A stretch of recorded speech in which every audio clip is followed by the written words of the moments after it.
पिछली क्लास में हमने आप लोगों को हिमालय की उत्पत्ति के बारे में बताया था। आज उसी के आगे हिमालय का विभाजन जो था उसके बारे में बताएंगे।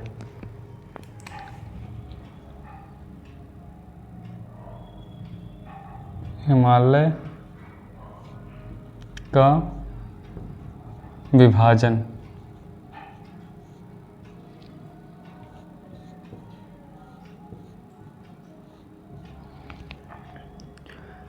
तो इसके अंतर्गत ट्रांस हिमालय, महान हिमालय और मध्य हिमालय, फिर उसके बाद शिवालिक हिमालय, तो 4 श्रेणियों में विभाजित किया गया हिमालय को।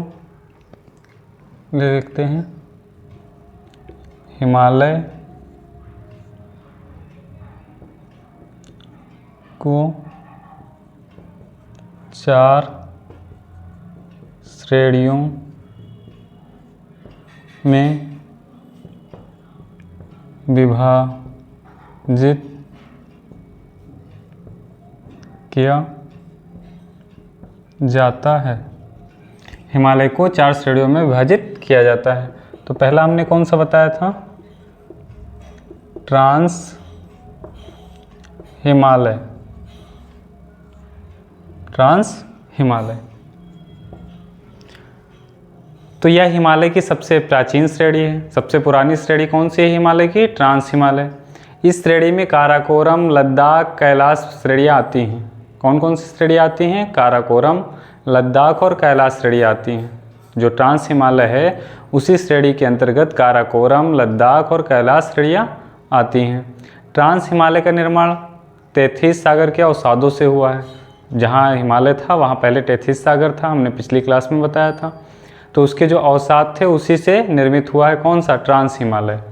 अब इसमें ग्लेशियर की बात कर लेते हैं। ट्रांस हिमालय में जो स्थित है तो इसमें पश्चिम से पूर्व का क्रम है बतूरा, हिस्पर, छोंगोलुंगमा, बियाफो, बालतोरा और सियाचिन। रेमो ग्लेशियर, ये सब क्या हैं? ट्रांस हिमालय के ग्लेशियर हैं। चोटियाँ कौन कौन सी हैं? काराकोरम में है K2। काराकोरम जो श्रेणी है उसमें है चोटी कौन सी? K2, जिसकी जो है ऊंचाई कितनी है? 8611 मीटर। गेस्ट्रेब्रम, राकापोसी। और लद्दाख में तुम्हारी कौन कौन सी हैं? माउंट संसार कांगरी। जास्कर में है कामेट शिखर जिसकी है 7756। और कैलाश की ऊंचाई कितनी है? 6714 मीटर। तो ये हो गई तुम्हारी चोटियाँ ट्रांस हिमालय की। तो लिख लेते हैं इसको। यह हिमालय जो ट्रांस हिमालय है यह हिमालय की सबसे प्राचीन श्रेणी है कि सबसे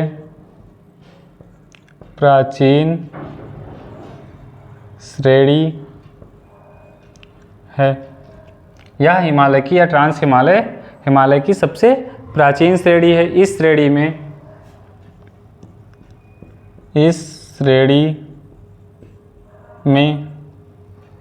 इस श्रेणी में काराकोरम लद्दाख, काराकोरम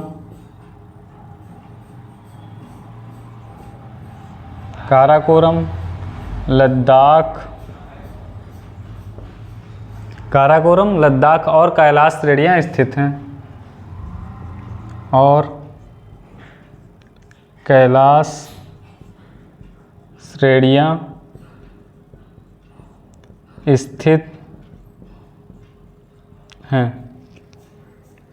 तो हिमालय की सबसे प्राचीन श्रेणी कौन सी है? ट्रांस हिमालय। और इस श्रेणी में ट्रांस हिमालय में काराकोरम, लद्दाख, कैलाश श्रेणियाँ स्थित हैं। ट्रांस हिमालय का निर्माण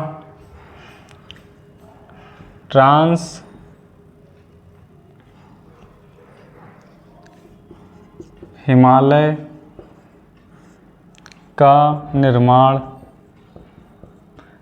हिमालय का निर्माण तैथिस सागर के अवसादों से हुआ है। तैथिस सागर के अवसादों से हुआ है। तैथिस सागर के अवसादों से हुआ है। अब इसमें ग्लेशियर, जो ट्रांस हिमालय के ग्लेशियर, ट्रांस हिमालय के ग्लेशियर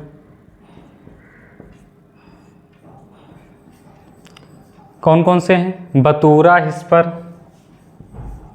बतूरा हिस्पर,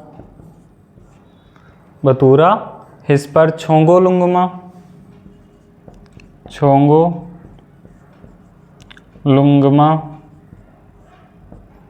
बतूरा हिस्पर, छोंगोलुंगमा, बियाफो बालतोरा, बियाफो बालतोरा, बियाफो बालतोरा, और सियाचिन रेमो, सियाचिन, सियाचिन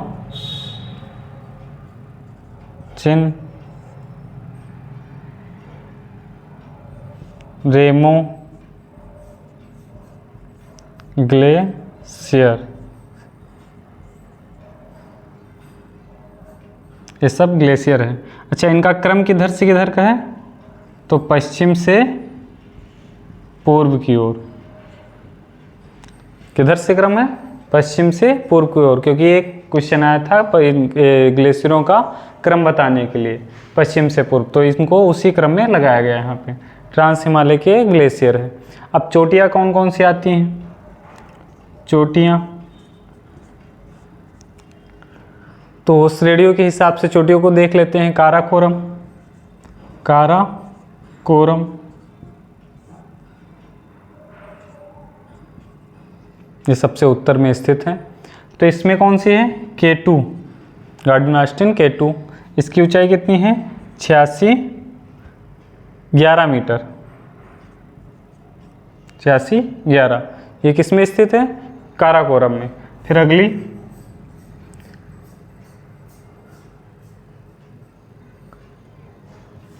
गसेब्रम। फिर उसके बाद आती है राकापोसी, राकापोसी। ये सब किस श्रेणी में स्थित हैं? ट्रांस हिमालय की काराकोरम श्रेणी की चोटियां हैं। फिर उसके बाद आता है लद्दाख,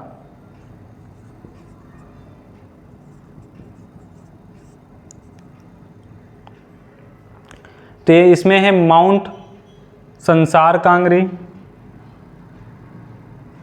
माउंट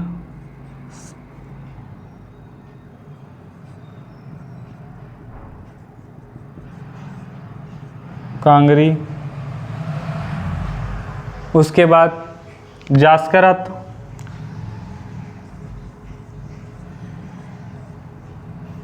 जास्कर। इसमें कौन सी एक कामेट शिखर स्थित है? कामेट, जास्कर की है कामेट। इसकी ऊंचाई कितनी है? 77-56 मीटर। फिर उसके बाद कैलाश,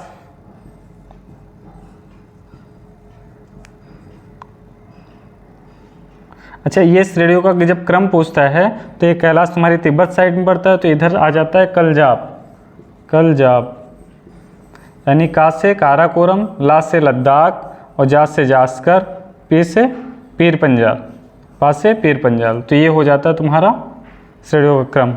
फिर उसके बाद शिवालिक आ जाती है। तो ये कैलाश, तो कैलाश है कि इसकी ऊंचाई कितनी है? 67-14 मीटर।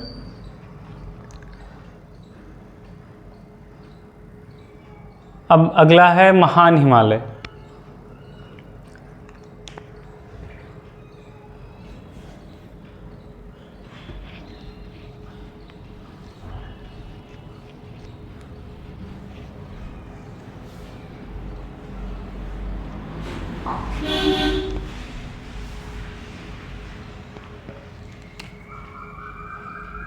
महान हिमालय,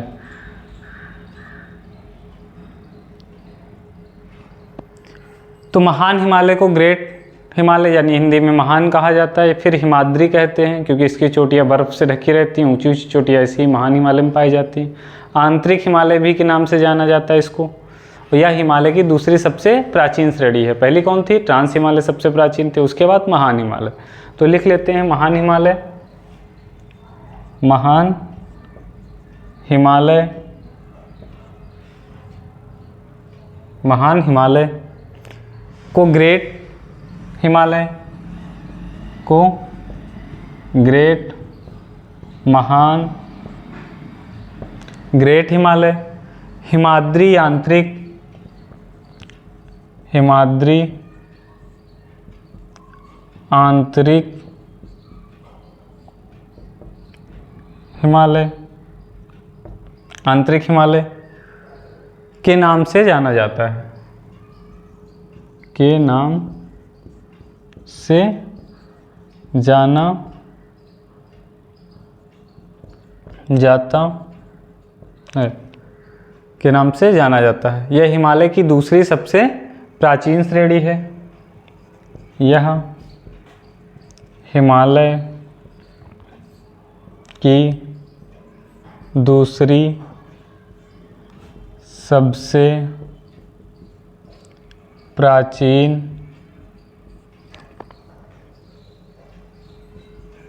श्रेणी है। यह हिमालय की दूसरे सबसे प्राचीन श्रेणी है। इसके क्रोड में आग्नेय शैलें पाई जाती हैं।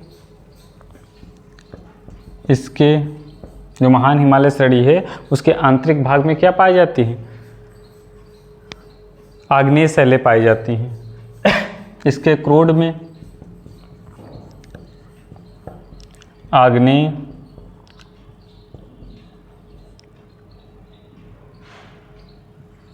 शैलें पाई जाती हैं। इसके क्रोड में आग्नेय शैलें पाई जाती हैं जो ग्रेनाइट तथा गैब्रो नामक चट्टानों के रूप में पार्श्व और शिखरों पर मिलती हैं।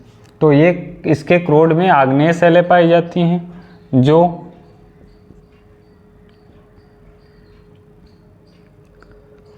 ग्रेनाइट तथा गैब्रो नामक, ग्रेनाइट तथा गैब्रो, ग्रेनाइट तथा गैब्रो नामक, ग्रेनाइट तथा गैब्रो नामक चट्टानों के रूप में है, चट्टानों के रूप में है। तो कौन से आग्नेय? ग्रेनाइट और गैब्रो के रूप में मिलती हैं। कहाँ? क्रोड में, इसके जो महान हिमालय है आंतरिक भाग में। पार्श्व मतलब किनारों पर और शिखरों पर अवसादी चट्टानों का विस्तार है।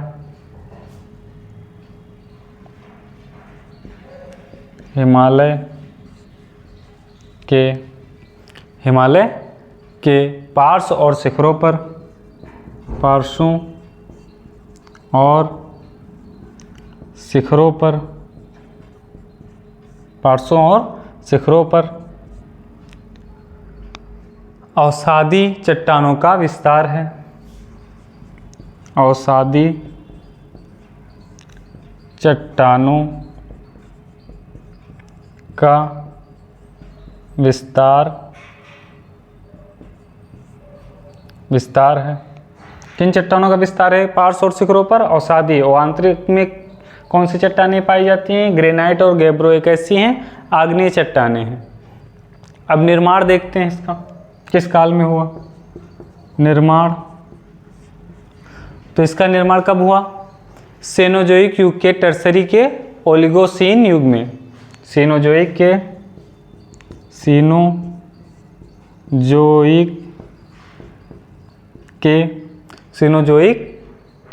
टर्सरी के सीनोजोइक युग के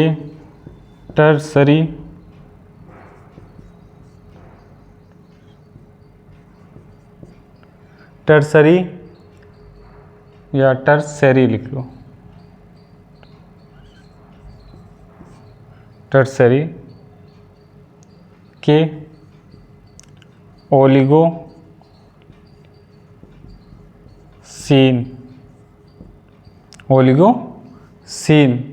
युग में हुआ था, युग में हुआ था। तो जो ओलिगोसीन है उसको दो भागों में बांटा गया है, टर्सरी और क्वाटरनरी, और टर्सरी के अंतर्गत आते हैं ओलिगोसीन। उसको टर्सरी को कई भागों में बांटा गया है तो ओलिगोसीन आता है। तो ओलिगोसीन में महान हिमालय का निर्माण हुआ था। तो चाहे सीनोजोइक डायरेक्ट पूछ लेता, अगर सीनोजोइक मेसोजोइक देके तो सीनोजोइक हो जाएगा, या फिर टर्सरी पूछ सकता है, या फिर लास्ट में ओलिगोसीन। तो ओलिगोसीन किसके अंतर्गत आता है? टर्सरी। और टर्सरी किसके अंतर्गत आता है? सीनोजोइक युग के। तो मध्य महान हिमालय का निर्माण कब हुआ? ओलिगोसीन में। अब इसके ग्लेशियर,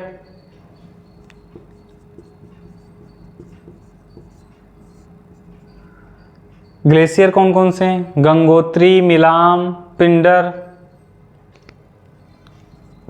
गंगोत्री, मिलाम, पिंडर। ये सब ग्लेशियर कहाँ पड़ते हैं? उत्तराखंड में। ये सभी ग्लेशियर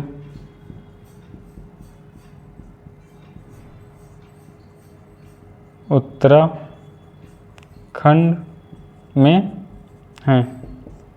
ये सभी ग्लेशियर उत्तराखंड में पड़ते हैं। अब चोटियाँ,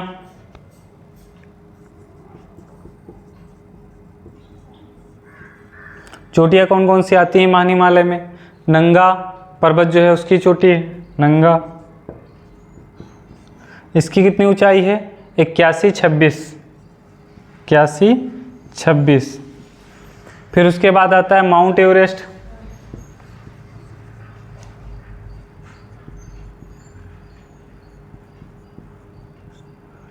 माउंट एवरेस्ट, इसकी ऊंचाई कितनी है?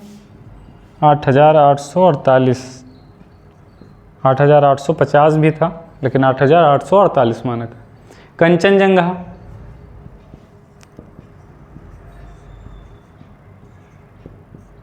कंचनजंगा की ऊंचाई कितनी है? 85-98।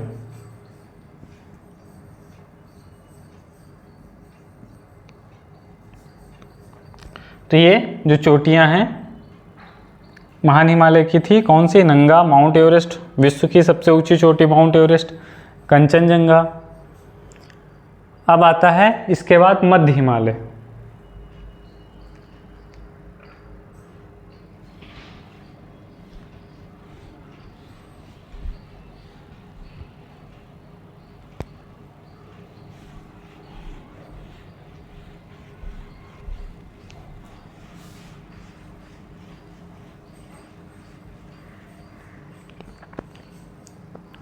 मध्य हिमालय, तीसरा है मध्य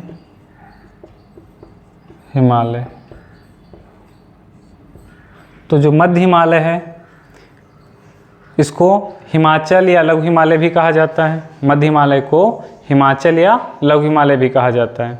इसका निर्माण सेनोजोइक युग के टर्सरी के मध्य मायोसीन काल में हुआ था। तो यानी अब मायोसीन जो है टर्सरी के अंतर्गत आता है और टर्सरी सीनोजोइक के युग के, तो इसीलिए सीनोजोइक और टर्सरी कॉमन रहेगा इसकी श्रेणियों में। तो सीनोजोइक युग के टर्सरी के मध्य मायोसीन काल में हुआ था या डायरेक्ट मायोसीन काल में हुआ था। तो मध्य हिमालय का निर्माण कब हुआ था? मायोसीन काल में। मध्य और मायोसीन याद रखिएगा। श्रेणियाँ कौन कौन सी है इसमें? पीर पंजाल है, धौलाधर है, महाभारत है। तो ये अगर श्रेणियाँ पूछ ली जाए, एक बार महाभारत पूछी गई है, श्रेणियाँ किस हिमालय का हिस्सा है? तो ये मध्य हिमालय का हिस्सा है। धौलाधर है, पीर पंजाल है, तो इसमें पाई जाती हैं। ठीक है। घाटियाँ, कश्मीर की घाटी, कांगड़ा एवं कुल्लू घाटी, ये सब किस में पाए जाते हैं? मध्य हिमालय में। पर्वतीय नगर, डलहौजी, शिमला, मसूरी, नैनीताल, दार्जिलिंग, ये सब किस में पाए जाते हैं?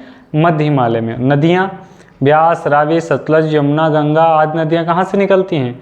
मध्य हिमालय से निकलती हैं। तो लिख लेते हैं मध्य हिमालय। मध्य हिमालय को हिमाचल या मध्य हिमालय को हिमाचल या मध्य हिमालय को हिमाचल या लघु हिमालय कहा जाता है?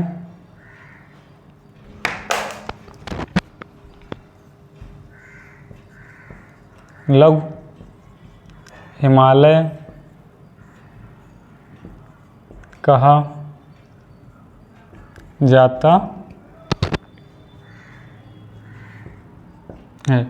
मध्य हिमालय को हिमाचल, अगर हिमाचल हिमालय कहे तब भी मध्य हिमालय की बात कर रहा है, लघु कहे तब भी मध्य हिमालय की बात कर रहा है। इसका निर्माण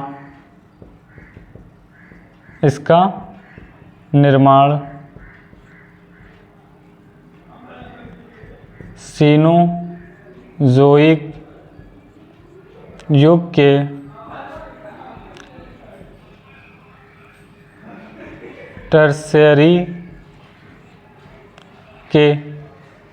टर्सरी के मायोसीन काल में हुआ था। मध्य मायोसीन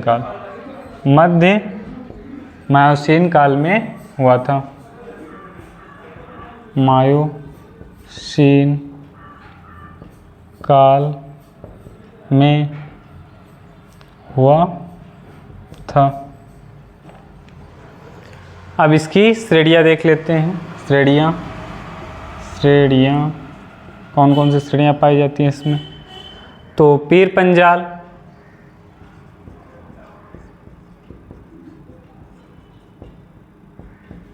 ये कहाँ पाई जाती है? जम्मू कश्मीर।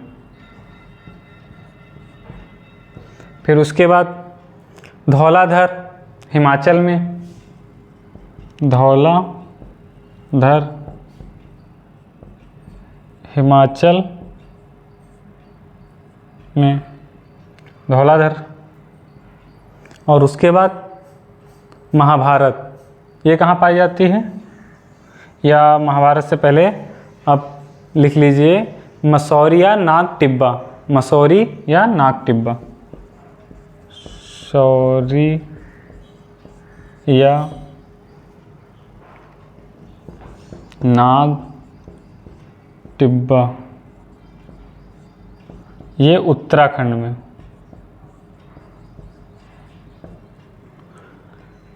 मसौरी या नाग टिब्बा। और फिर महाभारत,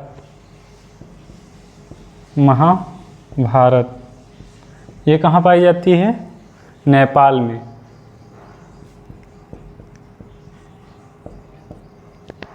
तो ये सब किसके अंतर्गत आती हैं? मध्य हिमालय के अंतर्गत आती है, लघु हिमालय के। श्रेणियाँ हो गई इसकी। अब घाटियाँ,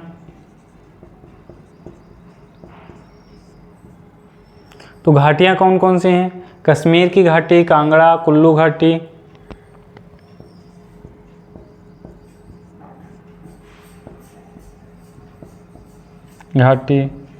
कांगड़ा, कुल्लू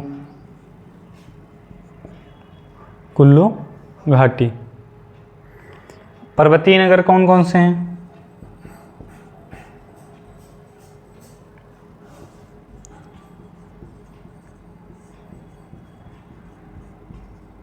मध्य हिमालय में जो पाए जाते हैं पर्वतीय नगर, डलहौजी, शिमला, डलहौजी, शिमला, मसूरी, नैनीताल,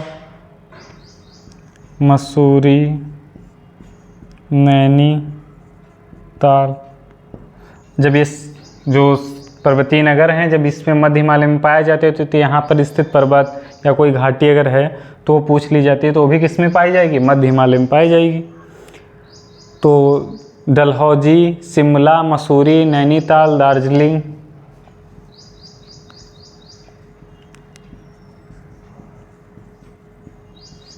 और दार्जिलिंग। नदियाँ कौन कौन सी निकलती हैं? नदियाँ ब्यास, रावी, सतलज,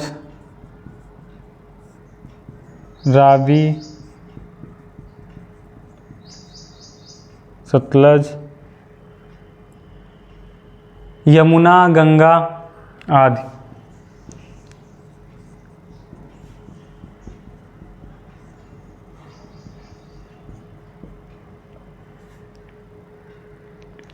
तो ये हो गई आपके मध्य हिमालय में श्रेणियाँ, घाटियाँ, पर्वतीय नगर और नदियाँ। अब आता है इसके बाद अगला शिवालिक श्रेणी। तो शिवालिक श्रेणी को बाह्य उप हिमालय या नवीन हिमालय के नाम से जाना जाता है, क्योंकि ये सबसे बाहरी है। पाद हिमालय भी शिवालिक श्रेणी को कहा जाता है। तो हिमालय श्रेणी को, शिवालिक श्रेणी को बाह्य या उप हिमालय कह दे तब भी शिवालिक श्रेणी की बात कर रहा है, बाह्य हिमालय की बात करे तब भी शिवालिक श्रेणी की बात कर रहा है, और नवीन हिमालय के कह दे तब भी शिवालिक श्रेणी की बात कर रहा है।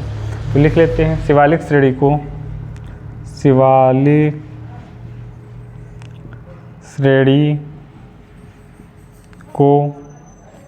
शिवालिक श्रेणी को बाह्य या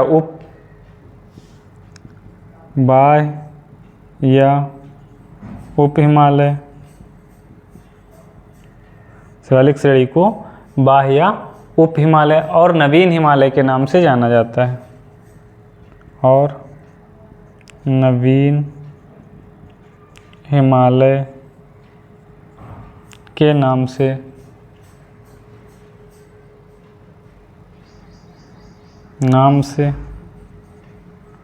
जाना जाता है। यह सबसे कम ऊंचे और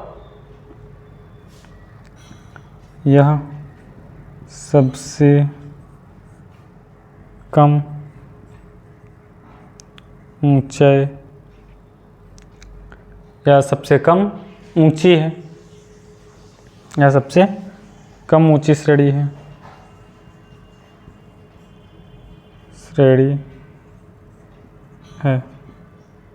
या सबसे कम ऊंची श्रेणी है।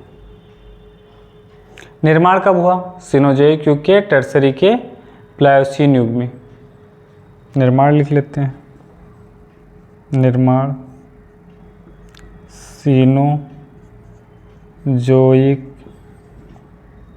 युग के, टर्सरी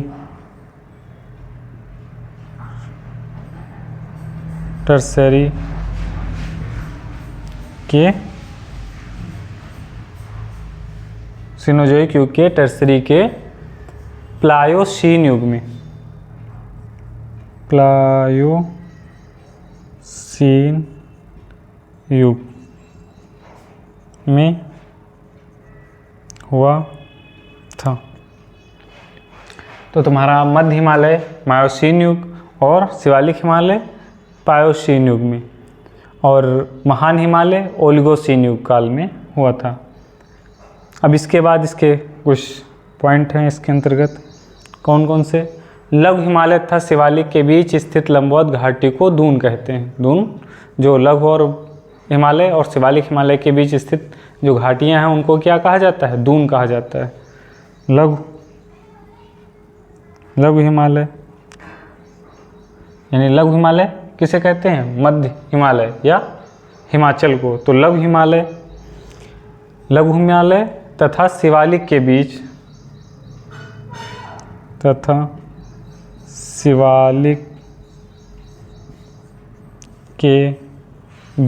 स्थित लंबवत घाटियों को दून कहा जाता है। जैसे देहरादून, कोटली दून, जैसे देहरादून, कोटली दून, देहरादून, कोटली दून, पाटली दून,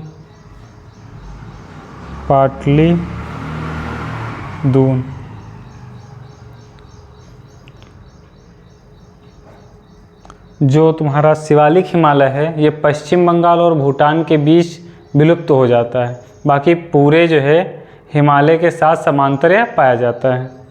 तो पश्चिम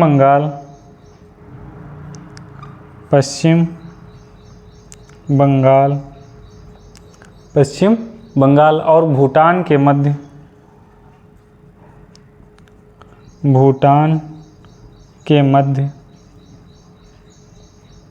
पश्चिम बंगाल और भूटान के मध्य यह विलुप्त हो जाता है, यह विलुप्त हो जाता है, वहाँ पर ये नहीं दिखता है, विलुप्त हो जाता है। बाकी पूरे हिमालय के साथ समांतर पाई जाती है, हो जाती है, बाकी पूरे हिमालय के साथ समांतर पाई जाती है।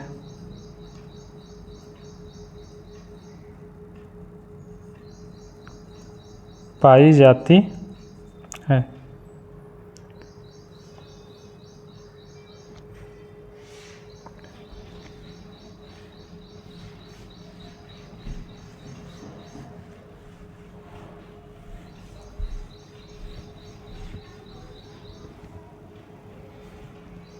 अच्छा, एक और पॉइंट है इसमें, अरुणाचल, जो अरुणाचल है, अरुणाचल प्रदेश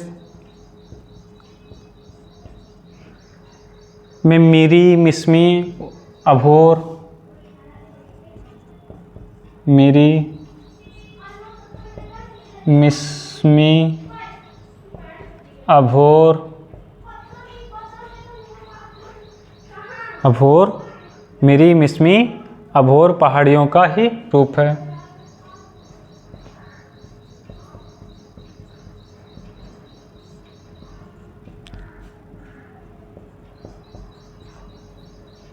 अर्थात जो शिवालिक हिमालय है, जो अरुणाचल प्रदेश में मिरी, मिसमी, अभोर पहाड़ियाँ पाई जाती हैं, किसका हिस्सा है? शिवालिक हिमालय का।